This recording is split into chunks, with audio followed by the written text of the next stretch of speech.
Hey everyone, welcome back to my channel. My name is Leanne. I am the face behind Small Gestures Vintage and Crafts, and I'm glad that you're here this week.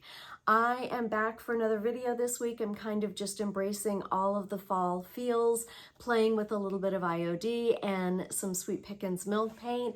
And I'm gonna be honest with you, I'm trying to get a little ahead of the game. As you can see, I have a lot of stuff behind me, and I'm trying to get some of this stuff listed onto my website. Speaking of my website, sgvintagecrafts.com, if there's something that you see in this week's video that you like, please head over there. I will have everything listed on the website for the next week or so, and then it will be taken down and delivered to my booth in Dahlonega, Georgia. So if you are ready for some fun projects this week, then stick around and let's do it. So kicking it off this week, I picked up sometime last year these hanging bowls for plants, and they're, as you can see, connected, and I decided to break them apart and use them separately. So I'm going to take the cord off, and they are going to be decorated with some transfers. This is a new to me transfer book by IOD, Mio's Pages, and it is chock full of transfers. I can't even begin to count how many are in here. I have never known what to do with a book like this, but I've seen so many people do some really cute things, so I thought I would try it myself.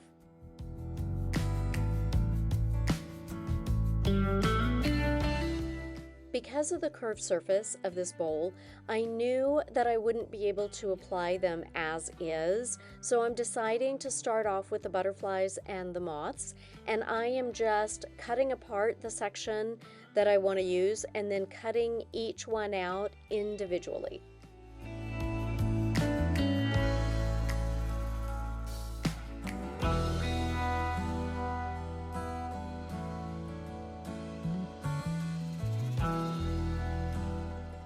By cutting them out individually, this way I can make sure that they stay lined up and that they don't start looking all wonky. And we're going to work upside down because it's a bowl and it would be hard to try to keep it propped up on its side. I decided to just flip it upside down, and I put all of the transfers, I laid them all out upside down so I could make sure that everything was right side up when I flipped it over.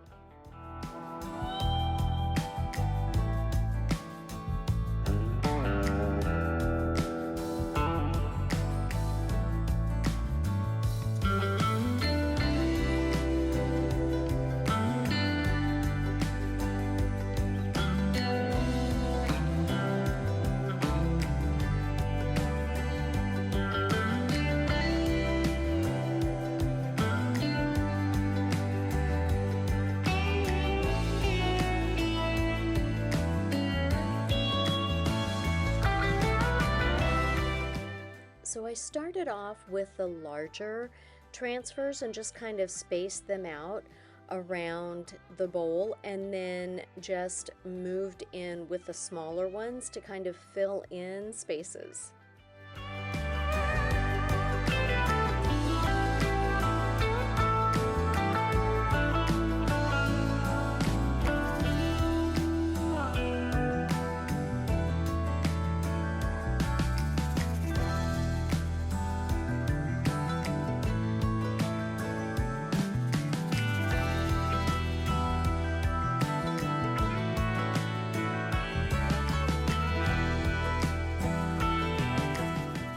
After they were all applied, then I just made sure to burnish them really, really well, because I'm going to take this outside and go ahead and spray a top coat on it.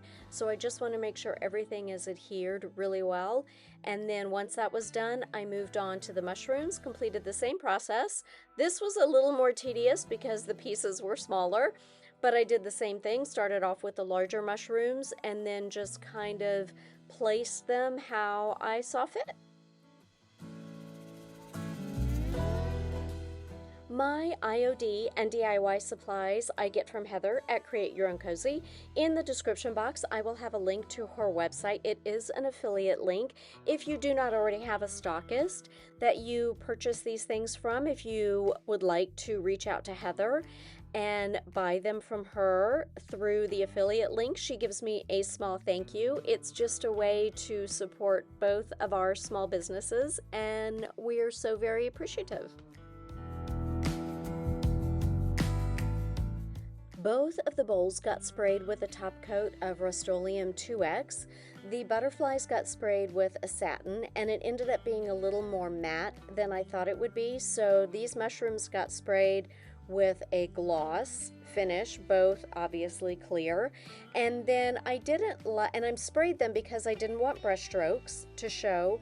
And then, you know, after you spray something, sometimes you have a little bit of a rough texture. So I love coming back with a brown paper bag and just rubbing it really well. It just kind of smooths out that texture without sanding anything and taking down any of the finish of the transfers. Now it is time to rehang them.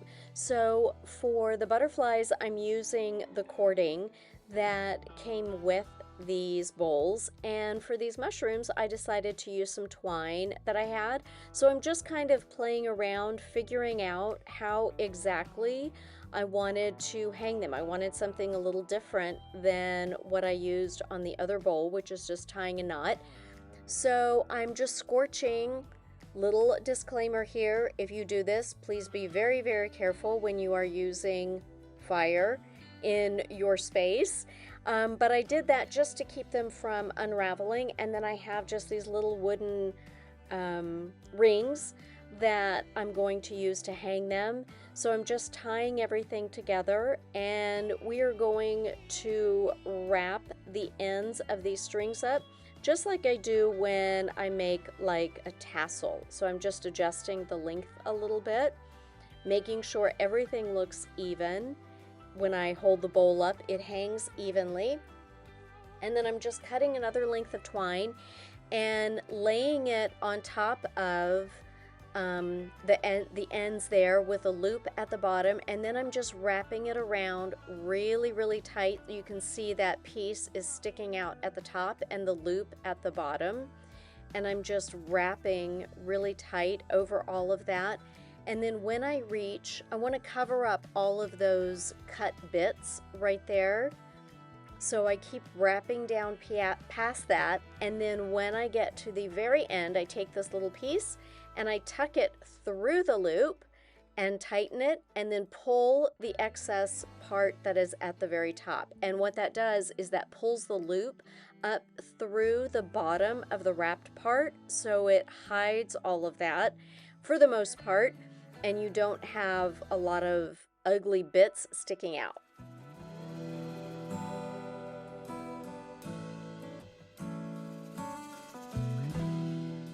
So I'm just adjusting the twine a little bit just to make sure it hangs as level as possible. And then once I'm satisfied with it, then I'm just going to go ahead and trim off the piece at the bottom and just kind of tuck it in there. And then I do the same with the little extra piece at the top.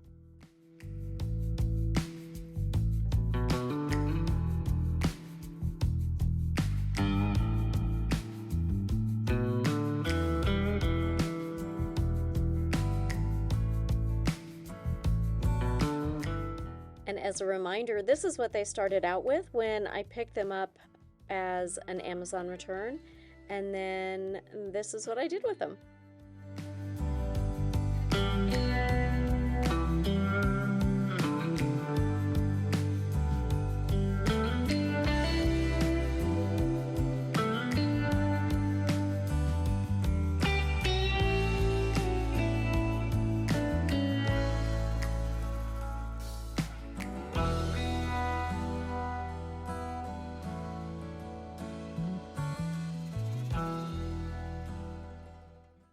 For project number 2 this week, I saw Shelly at the Vintage Hen and Chick, and I will link her channel in the description box below, do this project, and it was brilliant. in my opinion, and I just happened to run across an old rusty crusty grater right after I saw that video, so I figured it was meant to be. I am using this beautiful pomegranate transfer from Clementine, the latest IOD release, and I am just going to apply the transfer onto this old grater, and I figured it was going to stick relatively easily, so I just tore half of it. I just am working in sections, and it just took a little bit more time to do this project, to get the transfer to apply, just because obviously it's not a flat surface and I'm working around all sorts of bumps and whatnot, but I decided to start on the edge there, and then I just kind of wrapped it around to this smoother side, and it really did transfer pretty easily. It was just a little more time consuming, obviously, because like I said, it's not a flat surface.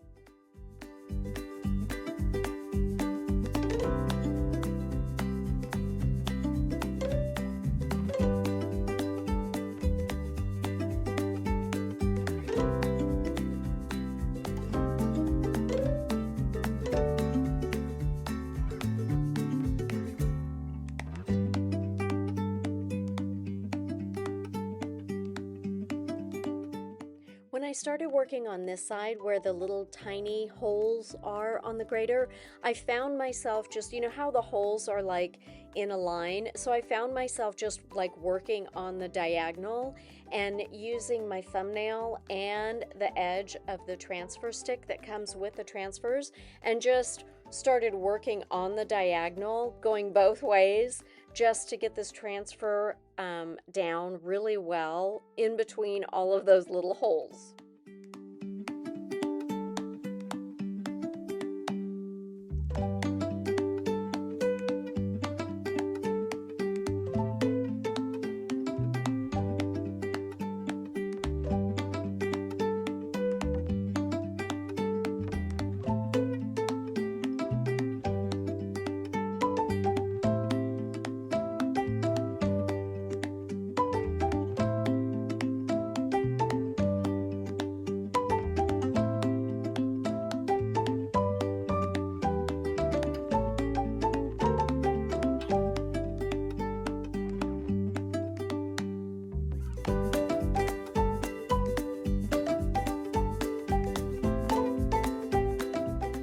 After all sides of the transfer were burnished really well, then I just used a little handy dandy toothpick to poke holes in the transfer on this side, and do the same thing on the front.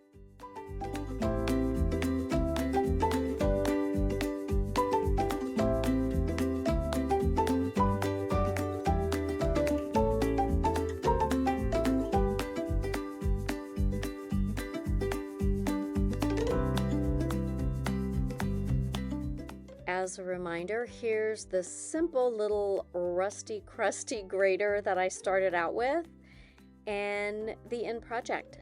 Thank you so much, Shelly at the Vintage Hen and Chick, for sharing this fantastic project.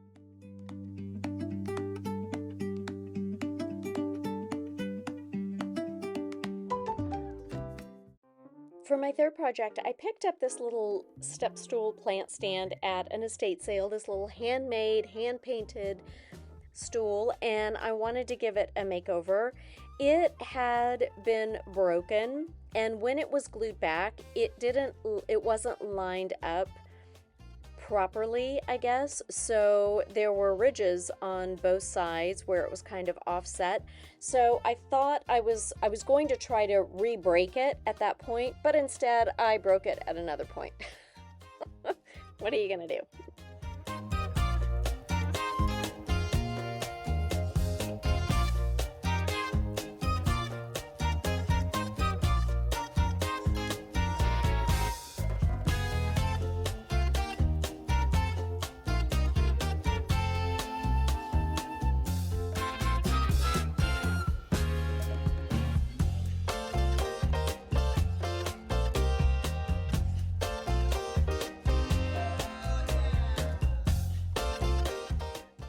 So I got to work gluing my broken part back together, and then I used some Bondo glazing and spot putty to put on the previously broken part to I wanted to fill in that ridge a little bit and see if I could sand it so it would be smoothed out a little bit and wouldn't have such a sharp ridge or edge on it.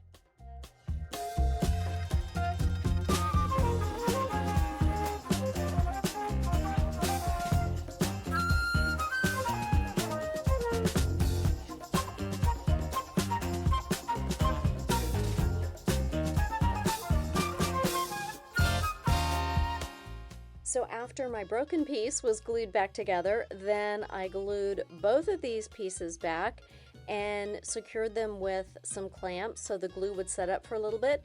And then I came in with some brad nails to make sure that these pieces were firmly attached again.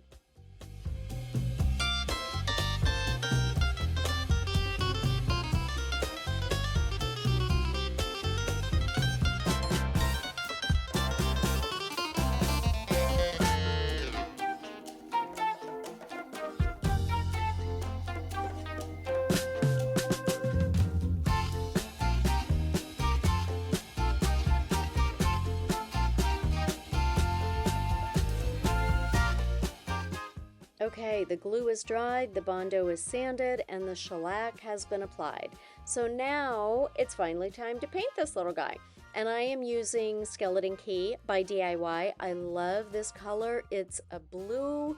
It has a blue cast. It has a gray cast. Depending on the light, it really does, I think, change depending on the light. But I love this color for fall. It's one of my I love it anytime, but especially for fall, because we're going to put a transfer on top of this little stool, and I think it's just going to be beautiful.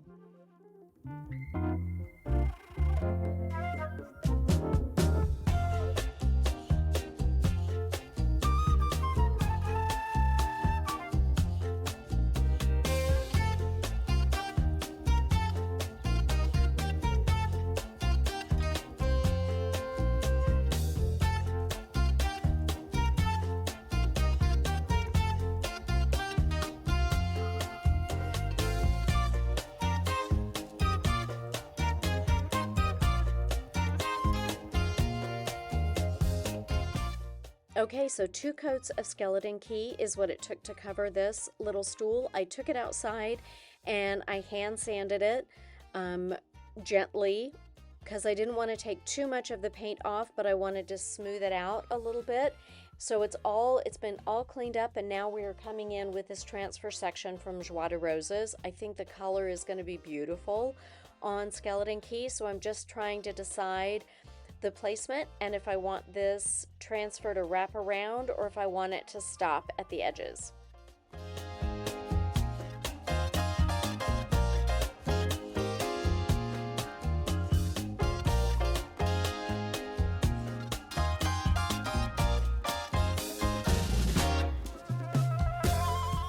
I did not top coat this little stool before I applied the transfer. I let it sit overnight so I know the paint is good and dry. There were a couple of spots that were that I had to really work to get this transfer to stick down to the paint. It probably would have been easier if I had done a top coat, but alas, I elected to leave out that step.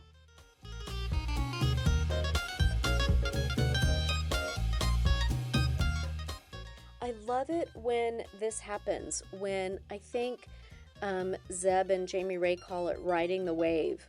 Like when you start a transfer and you can see it just releases so easily. It's like so fun when this happens.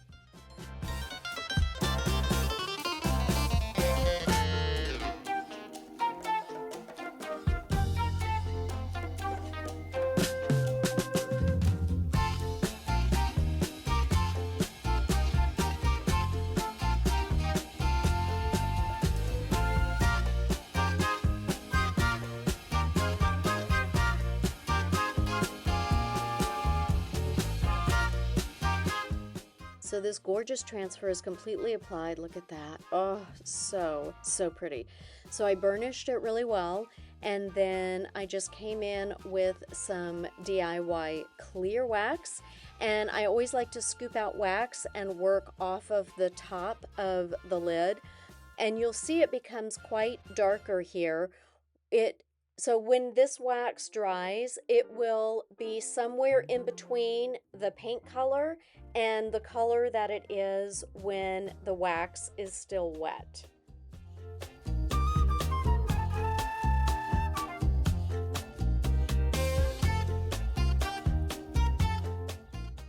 I don't want to keep dipping my wax brush into the container of wax because I don't want to contaminate the container.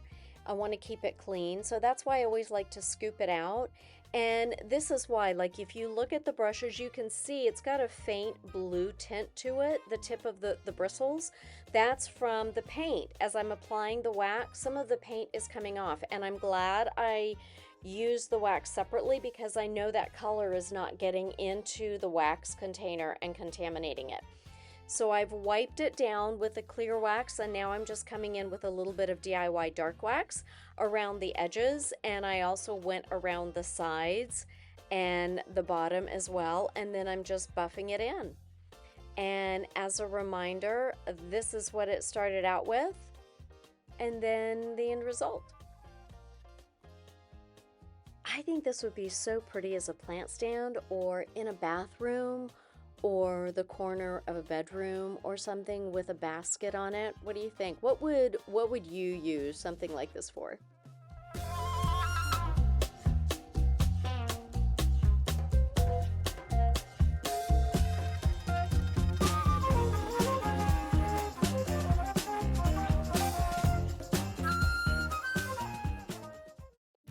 So for my fourth and final project, I picked up this little bar stool at a neighborhood garage sale, and you can see it's got some chippy white paint on it, and so I gave it a good sanding, a cleaning and a good sanding just to get rid of some of this loose paint. And then I did not have any of the little wooden buttons that were the exact size for this stool, and it was missing like 3 or 4 of them. I did have some, but they had a little ledge on them, so they would fall right out. So I decided to just get my miter shears, and I trimmed off that little edge and then sanded them down into a round shape again so they would fit into the holes. Normally I would not glue them in, but I went through with an Allen key and I tightened up all of those screws really tight so everything was secure. So then I just came in with some Titebond glue and I just glue those little wooden plugs into the holes.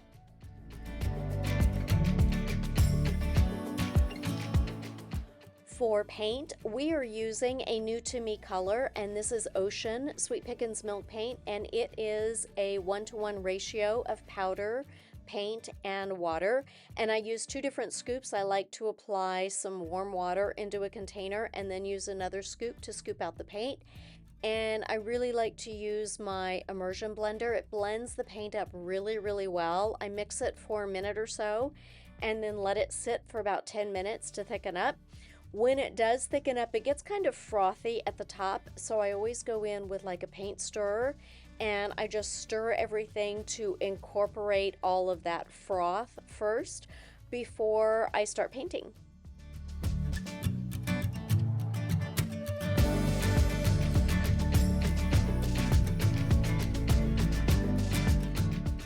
I used a total of 3 coats of paint on this stool. You can see the first coat is pretty sparse, but by the time you come in with the second coat, which I think is in this next clip, you can see, yeah, this is the second coat. You can see what a difference it makes. It really becomes much more opaque, but because I had the white underneath, I wanted to come in with one final coat, so that's why I did 3 coats on all of this bench. And then I sanded it back and distressed it a little bit because there was some of the paint. I did get a little bit of cracking and chipping, not a whole heck of a lot. I did not spray it with shellac or anything before I started painting it. So the paint really soaked into that dry wood. So I sanded it back really well, and now we are going to use another page from that transfer book from the first project, Mio's Pages, and I am just marking off where I want to cut it because I want to have full images on the top of this bar stool.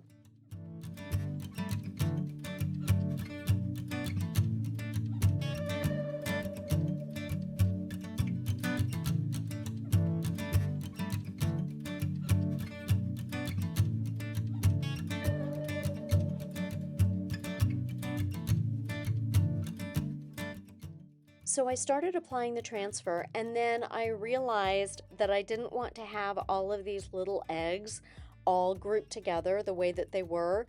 I wanted to be able to fit some of the larger eggs in there as well. So I started finding what pieces of the transfer hadn't yet stuck on to the top of the bar stool, and used some of the original backing paper that was on the transfer to kind of tuck behind it to keep them from sticking, so I could do a little bit of transfer surgery and rearrange the design a little bit.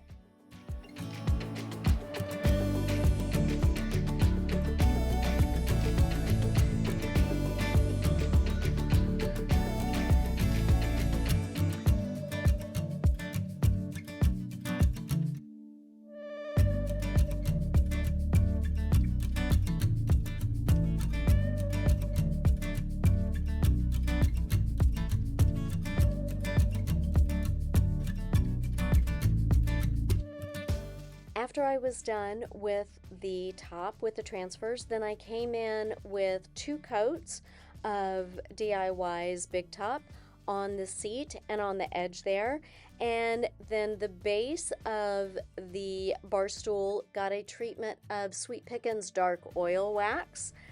And I would recommend using a brush or a rag dedicated for the wax because you'll never be able to get it completely clean. So I'm just using a chip brush here.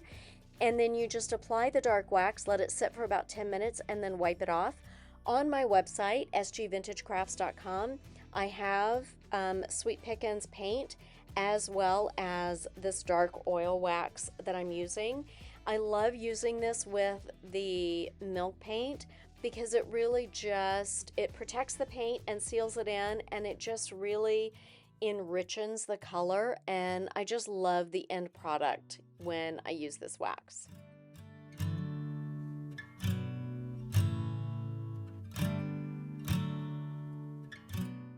Thank you again for joining me this week for more projects. I hope you enjoyed the video. If you did, please leave me a comment. I'd love to hear from you. And if you haven't already, I would appreciate a like and subscribe to my channel, and feel free to share it if you know someone that would like my content as well. Until next time, take care.